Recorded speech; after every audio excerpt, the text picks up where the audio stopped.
Hello Internet people, happy Friday, welcome back, happy Labor Day weekend if you're in the US. Today we're going to talk about what I accomplished this week, my upcoming plans, and a life update. So we better get started.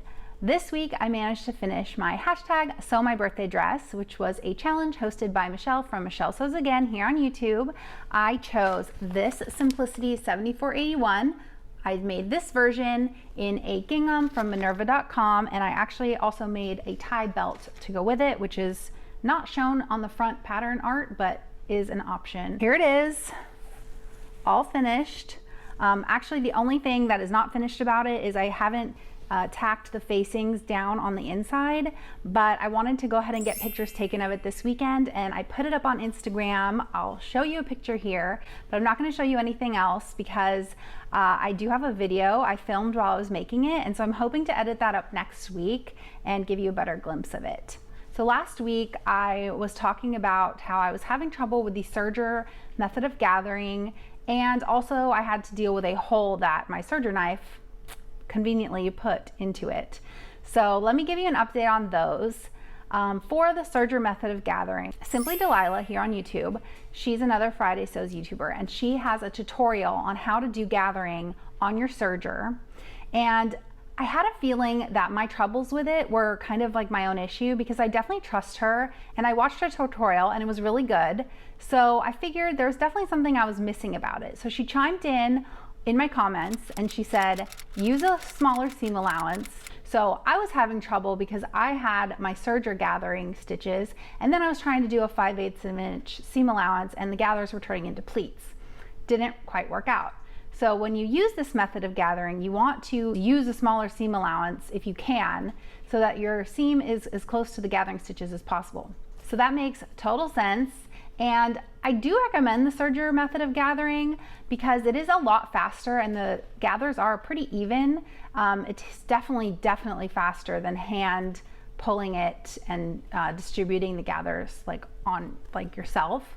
Definitely faster. So if you can do it in a place where you can change the seam allowance around, definitely recommend.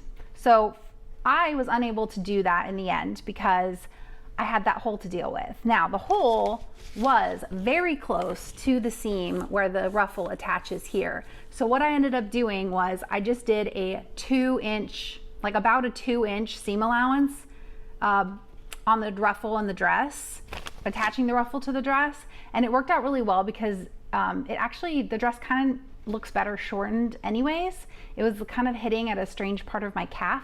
So pulling it up 2 inches not only covered the hole, but it actually looks way cuter, I think. So that is what I did. So I attached them with a 2-inch seam allowance to cover up the hole, and then I just serged off the excess fabric. Problem solved, easy peasy. Also, let me show you this cute little detail that I added. Katie, circa 1986. I used my machine's decorative lettering stitches to add this to the back facing. I was having trouble telling the front from the back on this pattern. It's like really similar. And I thought that was kind of like a cute little addition to it. So if your machine has decorative stitches, I definitely recommend doing that on your facings on the back, or I don't know, wherever you want. You can get creative with it. So that is that. Done, done, done. And it came out so much cuter than I thought it was going to be.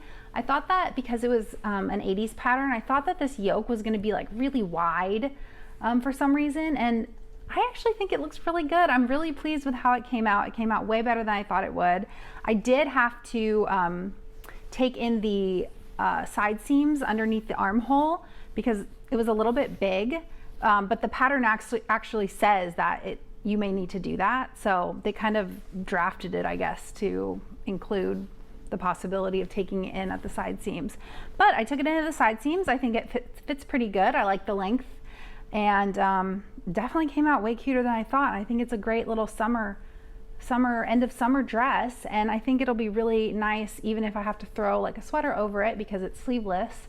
And perfect. I'm so happy with it. Thank you, Michelle, for hosting this challenge. I had so much fun with it. I really did. It was really fun find a pattern from my birth year and chat with my mom about it and sew it up. So win-win-win all around. Okay, so upcoming plans. I am planning for this week to work on a project that I have never sewn before, an item of clothing I have never sewn before, which may surprise you because everybody has sewn this type of garment, and that is a t-shirt. I have never sewn a t-shirt before. So I have the Stellan tee, the French Navy Stellan tee pattern. It's a free pattern, and it is a modern take on the basic t-shirt, boxy, slightly cropped fit, proportionally long sleeves, and subtly curved hemline. So I'm going to give that a whirl. The pattern only comes in extra small through extra large, and that's it. So there's not a huge size range for this pattern.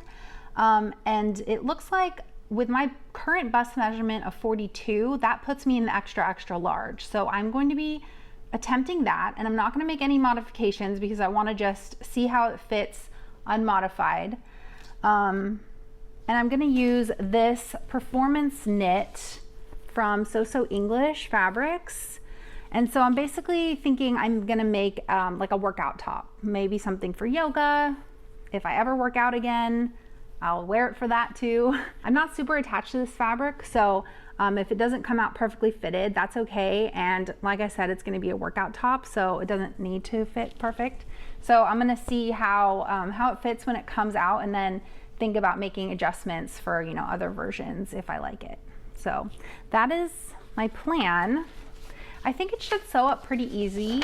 I went through and read through all the instructions, and yeah, it's a pretty basic tee. So that's the upcoming plans. I'm gonna work on that this coming week, and hopefully, if all goes well, next week I will have a t-shirt to show you. Okay, so life update. Thank you all for the well wishes on our anniversary and my husband's birthday. We had a really nice time celebrating this last week, which is probably why the week felt so short, because my husband took both days off of work and they were kind of randomly spread throughout the week. We had just a really nice relaxing time together. Normally we would try to do like a day trip or like a big hike or something, but we decided to just take walks around the neighborhood and make food at home, and we watched movies and just relaxed. And so all of the celebrations are done now. Sadly, it's back to real life, although he does have Labor Day off, so that's an extra day off. We don't really have any plans for this coming weekend, but tonight we are going to my husband's cousin's house, and he has an Italian plum tree, and we're gonna pick plums, and I'm planning on making some jam with them. Last year I made a really good jam with chia seeds and dates and the plums, and no other extra sugar, and it was really good. Now, I love sugar. I love my sugar. I love sugar, but I do really enjoy attempting recipes with alternatives. So this recipe has dates and chia instead of sugar or any sort of pectin or anything, and last year it came out really good. So hopefully next week, when they're really ripe, I'm gonna make some jam with that. And my container garden on my balcony is actually doing really well. Today I got to pick some of my eggplants. I actually have an eggplant plant in a 5-gallon container, and today I got to pick some of them. And so my garden's finally producing some bounty, and so we're enjoying that in the end of summer. Actually, do you want to see my eggplants? Ooh, I'll go get them and show you. Okay, these are my eggplants. So this is these are little finger eggplants. That's the name of the variety. So they're the tiny ones.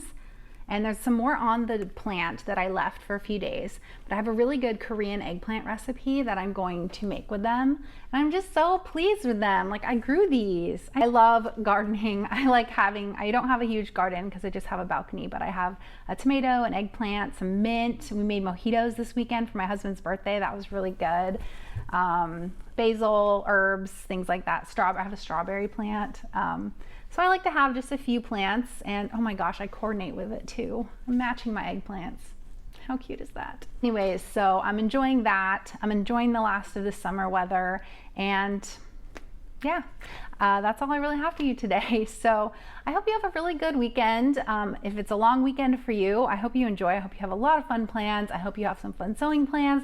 Actually, let me know in the comments, what are you sewing? I'm so curious what everybody else is up to. So let me know what you're sewing. I hope you have a good weekend. Thank you so much for watching as always, and take care.